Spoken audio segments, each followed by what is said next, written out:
Dear students, once again most welcome in my new lesson. आज के इस video में हम जानेंगे नरेशन के बारे में, डायरेक्ट इनडायरेक्ट के बारे में। पिछले वीडियो हमने इंट्रोडक्टरी कुछ फैक्ट रखे और यह जानने का प्रयास किया कि ये टॉपिक कैसा है और एग्ज़ाम में किस प्रकार के क्वेश्चन आते हैं। चलिए आज के इस वीडियो में डायरेक्ट टू इनडायरेक्ट चेंज करने के महत्वपूर्ण जो रूल्स क्या है उनको डिस्कस करेंगे। चलिए, हमेशा जो भी आप इंग्लिश का टॉपिक पढ़ें, ये एक बेहतर मेथड होगा कि किसी टॉपिक को लेकर आप पढ़ने जा रहे हैं तो सबसे पहले उस टॉपिक से रिलेटेड किसी न किसी एग्जाम्पल पर उन रूल को अप्लाई कीजिए। उन रूल्स को किसी एक कथन या फिर एक एग्जाम्पल जो होता है उस पर वो अप्लाई कीजिए, जिससे वो टॉपिक समझने में बड़ी आसानी होगी। जैसे मान लीजिए मैं एक टॉपिक लेता हूँ, उसके बाद में हम समझते हैं कि कौन कौन से ऐसे महत्वपूर्ण रूल्स है जो डायरेक्ट टू इनडायरेक्ट बनाते समय हमारे जहन में होना चाहिए, अपने ध्यान में रखना चाहिए। जैसे एक sentence, she said to me, comma, inverted comma, I decided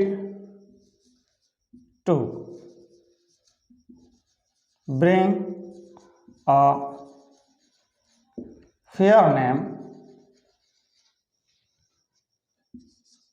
to my family this time.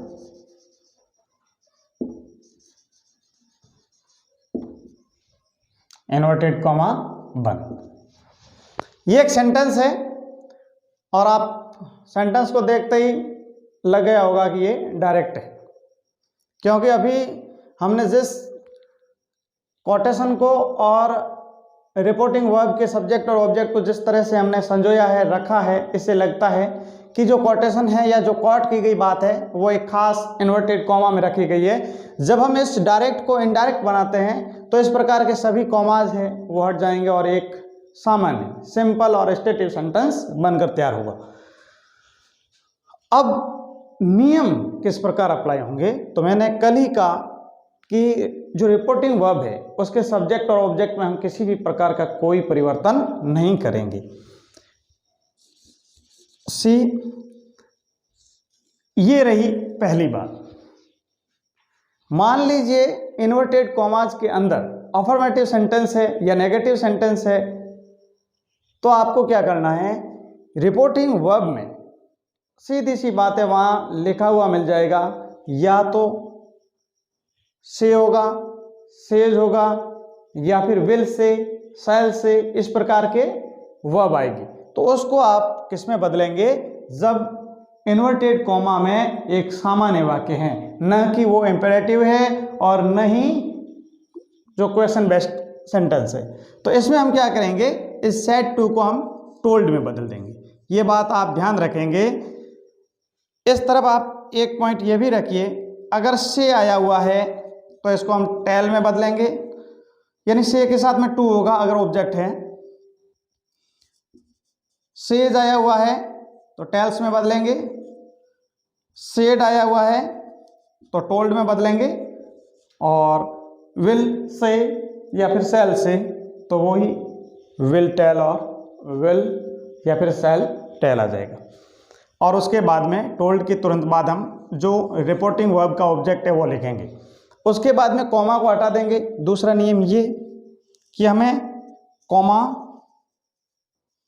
और इन्वर्टेड कॉमा जो है उनको क्या कर देना है, ड्रॉप कर देना है, उनको हटा देना है। इसका मतलब हम यहाँ हटाएंगे तो ये दूसरा नियम अप्लाई हो जाएगा।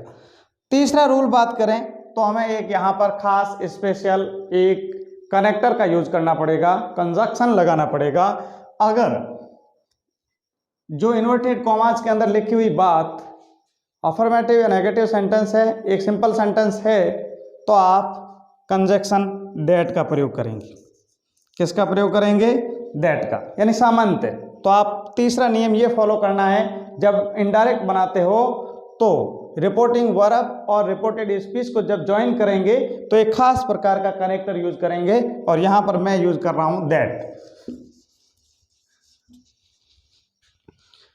फोर्थ नियम हम क्या लिखेंगे, मान लीजिए रिपोर्टेड स्पीच के अंदर आए हुए प्रोनाउन को चेंज करेंगे। ये फोर्थ नियम मैं यहां लिख देता हूं, प्रोनाउन चेंज किया जाएगा। प्रोनाउन चेंज कैसे करेंगे, ये आप एक बात ध्यान रखेंगे, हम एक टेबल भी बनाएंगे। यहां पर आप SON और 1 2 3 ये बात ध्यान रखेंगे। अगर इस पूरे इन्वर्टेड कॉमाज के बीच में जो कोटेशन है उसमें फर्स्ट पर्सन प्रोनाउन आया हुआ है तो हमें सीधा रिपोर्टिंग वर्ब के सब्जेक्ट के पास जाना है। मैंने एस लिखा है, इसका मतलब सब्जेक्ट है। तो यहां पर आई फर्स्ट पर्सन है, इसका मतलब हम सीधे सब्जेक्ट के पास जाएंगे। तो सब्जेक्ट यहां पर सी लिखा हुआ है तो एज इट इज सी आ जाएगा, क्योंकि आई यहां पर सब्जेक्टिव फॉर्म में है तो हमें सी का भी प्रोनाउन वही लाना है जो उसकी सब्जेक्टिव पैलेस पे बैठता है, तो सी ही बैठेगा। अब यहां इसको एक और थोड़ा समझ लेते हैं। अगर यहां पर सेकंड पर्सन प्रोनाउन होता तो हम उसे ऑब्जेक्ट के अकॉर्डिंग चेंज करते, अगर थर्ड पर्सन प्रोनाउन होता तो हमें किसी भी प्रकार का कोई परिवर्तन नहीं करते, मतलब नो चेंज होगा। अब प्रोनाउन चेंज हो गया, सी लिख दिया। एक बात यहां पर आप ध्यान रखना, अगर रिपोर्टेड स्पीच जो कॉमा के अंदर है और रिपोर्टिंग वर्ब, इन दोनों को जब हम कनेक्टर के माध्यम से ज्वाइन करते हैं तो आप ध्यान रखेंगे कि यहाँ पर जैसे सी लिखा होगा, ही लिखा होगा, दे लिखा होगा, इसमें फर्स्ट लेटर कैपिटल लेटर होगा, परंतु जब हम इनको जोड़ेंगे तो यहाँ पर आप स्मॉल लेटर लिखेंगे, न कि कनेक्टर के बाद में सी का एस, एच और ही का एच ये बड़े नहीं लिखेंगे। हाँ, एक शर्त, जब यहाँ पर प्रॉपर नाउन हो, व्यक्तिवाचक संज्ञा राम, श्याम, गीता इस प्रकार के नाम हो तो उनका हमेशा जहाँ भी आता है नाम तो उनका फर्स्ट लेटर हमेशा कैपिटल लेटर आएगा।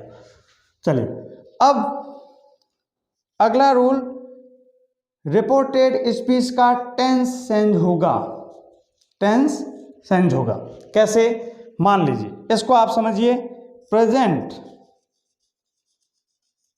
पूरा का पूरा पास्ट में बदल जाएगा, पूरा का पूरा पास्ट में। कैसे, प्रेजेंट इंडेफिनिट पास्ट इंडेफिनिट में, present continuous past continuous, present perfect past perfect और present perfect continuous past perfect continuous.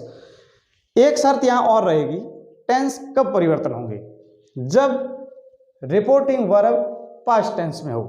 जब रिपोर्टिंग वर्ब पास्ट टेंस में हो तभी हमें टेंस परिवर्तन करना है, अन्यथा नहीं। चलिए प्रेजेंट पास्ट में, प्रेजेंट पूरा का पूरा पास्ट में हो गया, फिर प्रेजेंट पूरा होने के बाद में पास्ट इंडेफिनिट आता है तो वो पास्ट परफेक्ट में बदलेगा, और past continuous past perfect continuous, ये बात ध्यान रखें। बाकी विल, शैल, मे, माइट ये अपने आप में पास्ट फॉर्म में चले जाएंगे। शैल है तो शुड, विल है तो वुड, मे है तो माइट। इस प्रकार हम आगे एग्जाम्पल बनाएंगे जिससे बेहतर तरीके से समझ में आ जाएगा। तो डिसाइडेड यहाँ पर वर्ब की सेकंड फॉर्म है, इसका मतलब पास्ट सिंपल सेंटेंस है, सिंपल का टेंस का सेंटेंस है। तो सी के बाद में हमने ये कहा कि जब पास्ट सिंपल या इंडेफिनिट हो तो वो पास्ट परफेक्ट में बदल जाएगा। तो सी के साथ में हेड आएगा, वर्ब की थर्ड फॉर्म डिसाइड, डिसाइडेड। ठीक, टू ब्रिंग, ये टू इन्फिनेटिव वर्ब है, इसमें किसी भी प्रकार का कोई परिवर्तन नहीं होगा। फिर अ, फेयर, नेम, यहां तक। अब हमें देखना है टू, ये रहा एक और परिवर्तन, ये प्रोनाउन का परिवर्तन है। माई आया हुआ है, फर्स्ट पर्सन है, अकॉर्डिंग टू सब्जेक्ट वापस हम सब्जेक्ट के पास में जाएंगे। माई आई की पॉजेसिव एडजेक्टिव फॉर्म है, आई की, जैसे हम आई, माई, मी, माइन, माई सेल्फ इस प्रकार बोलते हैं, तो वापस से सब्जेक्ट के पास में जाएंगे तो सी की पजेसिव एडजेक्टिव फॉर्म देखनी पड़ेगी। तो आप देखेंगे सी हर, हर, तो हर यहां पर आएगा टू हर फैमिली। अब रहा एक और सेंस, छठा एडवर्बियल।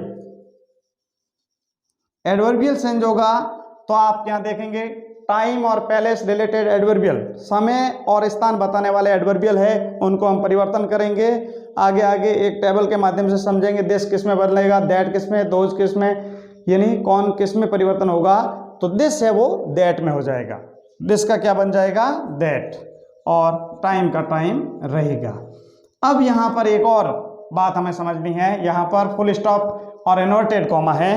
तो ये तो रहा अफर्मेटिव सेंटेंस है, इसमें ज़्यादा कोई समस्या नहीं है। अगर यहाँ पर पर्सनवाचक चिन्ह हो और इंटरोगेशन साइन लगा हो तो भी इनडायरेक्ट करते समय केवल हमें फुल स्टॉप ही लगाना है, बाकी चाहे एक्सक्लेमेशन साइन हो, इंटरोगेटिव साइन हो, उन सब को ड्रॉप कर देंगे और ये हमारा सेंटेंस बन गया।